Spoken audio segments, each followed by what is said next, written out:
Man, what a wild week for the Raider Nation, folks. The defense got absolutely thrashed, and now they need to respond immediately. There's a lot of noise about a coaching change, and that's hitting the fan base hard. On top of that, trade talks are swirling that could shake up our entire division. And to top it all off, there's some serious drama with the team's most talked about rookie. Buckle up. But before we dive into all the details of this breakdown, let me hit you with something real quick. Hit that subscribe button. It's free and it helps us build this community. Drop a like too, that way YouTube pushes this video to more of the Raider Nation, and leave a comment because this conversation belongs to all of us. Hold up. I'm still choked up about what we saw on Sunday. The defense simply didn't show up. That was painful, Raider Nation. We all know defense wins championships and commands respect, but what we saw was a complete collapse on all three levels. Not even the most pessimistic fan expected that, and they even got a turnover early on, but after that, it just fell apart completely, no excuses. Pete Carroll even tried to hold his ground. He said some corners played well, praised Stokes, and highlighted Porter. But let's be real, you can't sugarcoat it. We got torched on double moves that looked like high school drills. That's the kind of stuff that just can't happen in the NFL. And the coach himself admitted it, saying they failed to stay on top of the routes and that easy plays like that kill you. At least he didn't run from the responsibility. To be honest with you all, I'm torn. On one hand, it's great to see the head coach step up and take the blame. On the other, that doesn't fix a thing if the team doesn't respond this next game. Because the hard truth is, we've got a hot offense coming to town, the Chicago Bears. Those guys are rolling, and if we come out with the same flat energy, it's going to be a repeat of last week's disaster. And just between us, the Raider Nation has no patience for another embarrassment. It was too much, way too much. The team even tried to argue that the young corners are developing and need time, but the NFL doesn't wait for slow progress. You either perform or you lose. It's that simple. The fan base is demanding better, and rightfully so. Everyone wants to see that commitment to excellence on the field. But there is a good part to this story: playing at home at Allegiant Stadium. There's no better place to look for redemption. I can imagine the stadium pulsing, every single defensive stand turning into hell for the opposing offense. That's the kind of energy that can turn a game around, but that's only going to happen if the team shows some real grit, and you'll only get this kind of read from a Raiders fan. The defense is the barometer for our season. If this unit wakes up, we're in the conversation. If they keep snoozing, forget about it. Comment below if you agree. I've got a feeling this next game is a turning point, because the most painful part is this. We know this roster has talent, but talent without attitude doesn't fill the trophy case. And man, I almost jumped off my couch when I saw that boneheaded play in the second quarter. I'm still mad about it, but that's it. Hold your emotions, because the next story really stirs the hornet's nest. You know that chatter that starts in the stands and just grows louder until it becomes a collective roar? Yeah, that's what's happening with the coaching staff. The fan base is coming down hard on one name in particular: Brennan Carroll. Yes, the head coach's son. A lot of people can't stand this nepotism scheme in the NFL, and when the results don't show up, the criticism explodes. To be honest with you all, I'm raising an eyebrow too. The Raiders' offensive line looks lost with no identity. Only two guys held their position from one year to the next: Colton Miller and DJ Glaze. The rest has turned into a poorly assembled puzzle, and honestly, it's just not working. The pass protection is a mess, the run game is going nowhere, and the quarterback is paying the price. And that's where Carroll comes in. He doesn't have experience as an NFL head offensive line coach, but he got the job. Coincidence? He's the head coach's son. Fans see it, and they don't forgive. You've got analysts already talking about an immediate firing, and it's not just haters, it's serious people evaluating the damage. Bleacher Report even suggested a change right now because the way things are going, the season is going down the drain. Now, there's a piece on the board that makes this debate even hotter. Joe Philbin. He's a familiar face, a seasoned vet, and he stepped up and took control last year when the team needed it, and he made the line better. He's on the staff today as a senior assistant. The fans are starting to yell, "Hand him the keys!"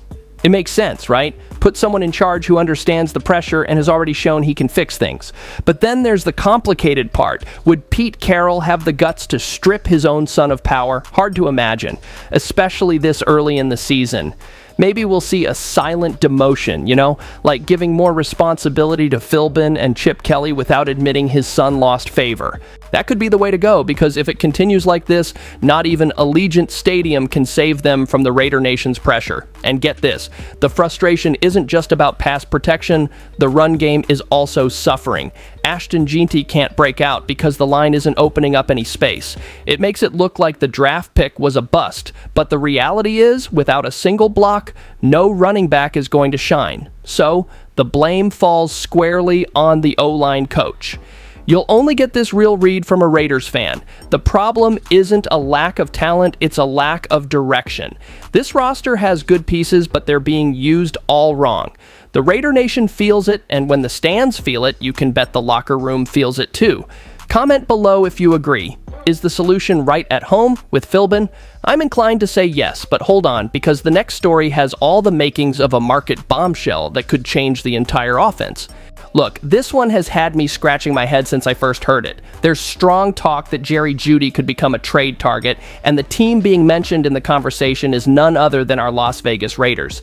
Man, just the thought of him being back in the AFC West, but now in silver and black, it gives you chills. The scenario is this: the Browns got a win against the Packers, but they're still not looking great, and when a team isn't rolling, the market smells blood.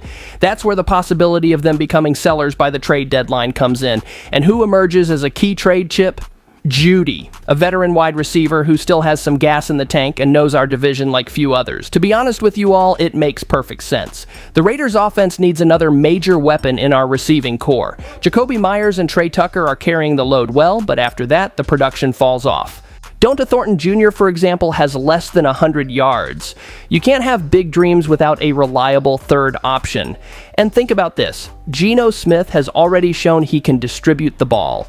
Now, imagine him with Jeudy on one side, Myers on the other, and Bowers in the middle, creating nightmares for defenses. It would be a nightmare for our rivals. We all know that to beat the Chiefs, Broncos, and Chargers, you need to have a full arsenal. You can't go into a gunfight with a water pistol. Of course, there are always some buts. Jeudy isn't in his prime. His production in Cleveland has been stalled, but still, the career numbers speak for themselves. Over 4,000 yards, 15 TDs, and a recent season with over 200 yards. He's still got gas. The question is he worth the price, the Browns will ask, and that's where the Raider Nation's dilemma comes in. Some fans are already hyped. Bring the guy in, let's go. Others are more cautious. Don't spend draft capital now, wait for the O-line to get fixed first. I get both sides, but honestly, I'm more on the aggressive side because this window with Geno, Bowers, and Myers could be short. You either seize the moment or you let it slip away. You'll only get this kind of read from the stands. The trade wouldn't just be about stats, it would be about morale. It shows the front office believes in the team and wants to contend. That gets the locker room buzzing, the fans hyped, and even convinces the doubters. And man, I'm just gonna say it, if Jeudy comes, I can already picture his first deep route at Allegiant Stadium. I would jump off the couch, no questions asked. It would be awesome, absolutely awesome. Comment below if you would go for this trade. Because the next story, hold on, it deals directly with our most talked about rookie. That's where the discussion gets really heated. And now we get to the conversation that's dividing the Raider Nation. Ashton Jeanty. The guy came in as a top 10 first-round pick with phenom status, but in 3 games, the numbers aren't exactly inspiring. 144 yards, a low average per carry, and only 1 touchdown in his debut game. Naturally, the fans are starting to scratch their heads, but hold on. To be honest with you all, I'm not on the bus train. There's a lot more to this. First, this offensive line simply isn't opening up space. There's no magic cure, no running back is going to produce explosive runs if every single play is contact behind the line of scrimmage. The blame isn't all on Jeanty, the scheme isn't helping. And the other issue is usage. In the first 2 games, they tried some screens, got him the ball on some short pass plays. Against Washington, nothing. 0 targets. And that's a crime because the kid has skills, he can catch the ball, and he can create magic in open space. If it's not working on the ground, the least you can do is find a way to get the ball in his hands another way. Of course, fans lose patience fast, especially after you spend such a high pick. The fan base is also demanding better. Where's the rookie's sparkle? And it's fair to demand it. No one here is blind. But you can't judge him in 3 games either. The NFL is a marathon, not a sprint. And there are some positive signs. In each game, his yards have gone up a little bit. He's in the top 10 for carries per game, so the volume is there. What's missing is efficiency. And efficiency comes when the O-line helps and when the playbook gives him a chance to succeed. The way things are, it looks like they want him to do it all by himself. You'll only get this real read here. Jeanty isn't the problem, he's part of the solution. He's young, he has talent, and he's going to find his rhythm. What needs to change is the coaching staff's mindset. And that brings us back to the O-line issue, back to the pressure on Carroll. It's all connected, and I confess, I almost said I don't believe it when I saw him get the ball on a run up the middle with no space at all. The play was dead on arrival. There's no way that's the plan. The Raider Nation doesn't deserve to see talent wasted like this. So before we start panicking, let's demand adjustments, because Ginty can absolutely be the motor of this offense. We just can't give up on him so early. Comment below if you think he can still become a star, and hold on, because in the conclusion, I'm going to tie all this together and drop a bold take on where our team stands right now. You want to know the real deal? This team is at a turning point. The defense was humbled and needs to respond now. The coaching staff is on the hot seat. The market could deliver a wideout that changes everything. And the rookie Ashton Ginty carries the weight of proving he's the future and not a disappointment. The Raider Nation knows in their gut when it's time to demand better, and that time is now. I'll tell you straight up, if the Raiders can get it together now, nobody's stopping them. Just win, baby. Comment below, because this conversation belongs to all of us. And stick with us for the next one, because there's more fire coming your way.